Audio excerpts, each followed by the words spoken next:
YCP పాలనలో వ్యవసాయం అటకెక్కి రైతులు తీవ్రంగా నష్టపోయారని ప్రభుత్వ విప్ జీవీ ఆంజనేయులు అన్నారు.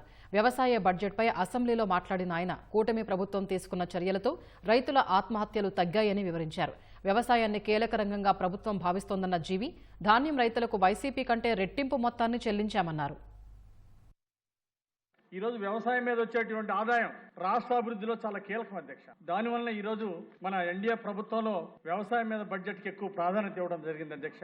వ్యవసాయం వైసీపీ పాలనలో రైతాంగం తీవ్రంగా నష్టపోయారు, వ్యవసాయం అటకెక్కింది, రైతుల ఆత్మహత్యలు పెరిగిపోయినాయి అధ్యక్ష. దేశంలో వైసీపీ పాలనలో ఈ రోజు రైతులకి ప్రభుత్వం ఇస్తున్నటువంటి ప్రోత్సాహం అభినందనీయం అధ్యక్ష. అందుకే ఈ రోజు ఆత్మహత్యలు తగ్గిపోయినాయి అధ్యక్ష.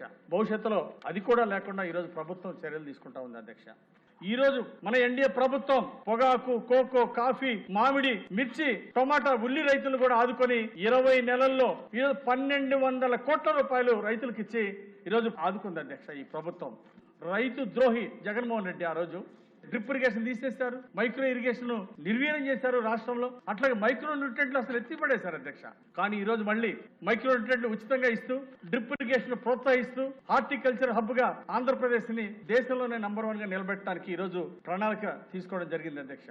ఈ రోజు ఈ ప్రభుత్వాన్ని కోరుతున్నాను అధ్యక్ష, హార్టికల్చర్ అధికారులు ఇంకా రిక్రూట్మెంట్ పెంచితే మన లక్ష్యం హార్టికల్చర్ ని ఇంకా దేశ స్థాయిలో, ఇంకా పెద్ద స్థాయిలో ఆంధ్రప్రదేశ్ ఆదాయం, రైతుల ఆదాయం 3 రెట్లు పెంచడానికి అవకాశం ఉంది అధ్యక్ష.